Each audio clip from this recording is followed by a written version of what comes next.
બગસરા શહેરમાં મહોરમના પર્વને અનુલક્ષીને શાંતિમય માહોલમાં ઉજવણીના ભાગરૂપે પોલીસ તંત્ર સજ્જ। એક ડીવાયએસપી, 2 પીઆઈ, 3 પીએસઆઈ સહિત 50 પોલીસ સ્ટાફ દ્વારા પૂરતો બંદોબસ્ત ગોઠવવામાં આવ્યો।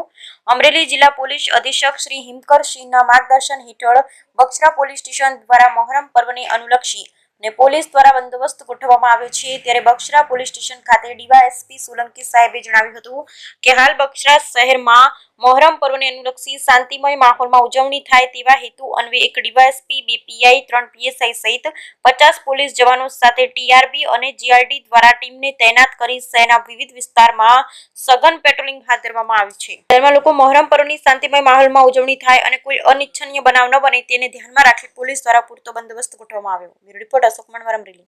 મહોરમ પર્વને લઈને બગસરા પોલીસ સ્ટેશન વિસ્તારમાં એક ડીવાયએસપી, 2 પીઆઈ, 3 પીએસઆઈ તથા તેની સાથે અન્ય 50 પોલીસ જવાનો સાથે પોલીસ તંત્રને સજ્જ કરવામાં આવી છે તથા ટ્રાફિકની સમસ્યાને લઈને કોઈ પણ પ્રકારના પ્રોબ્લેમ ક્રિએટ ના થાય તેના માટે ભારે વાહનોને અહીંથી ડાયવર્ટ કરવામાં આવે છે અને શાંતિપૂર્ણ આ પર્વને નિષ્પન્ન કરવા માટે સતત પોલીસ તથા ટીઆરબી, જીઆરડી અને હોમગાર્ડના જવાનોનું સતત પેટ્રોલિંગ ચાલી રહ્યું છે। ફિક્સ પોઈન્ટ પણ આપેલા છે અને અગાઉ પણ બગસરા પોલીસ સ્ટેશન વિસ્તારમાં કોઈ પણ પ્રકારના આવા કોમી ઇસ્યુને લઈને ક્યારેય કોઈ જાનહાનિ કે કોઈ પણ પ્રકારના પ્રોબ્લેમ થયા નથી અને આ પર્વ શાંતિપૂર્ણ રીતે નિષ્પન્ન થાય તેના માટે પોલીસ તંત્ર સંપૂર્ણ રીતે સુસજ્જ છે।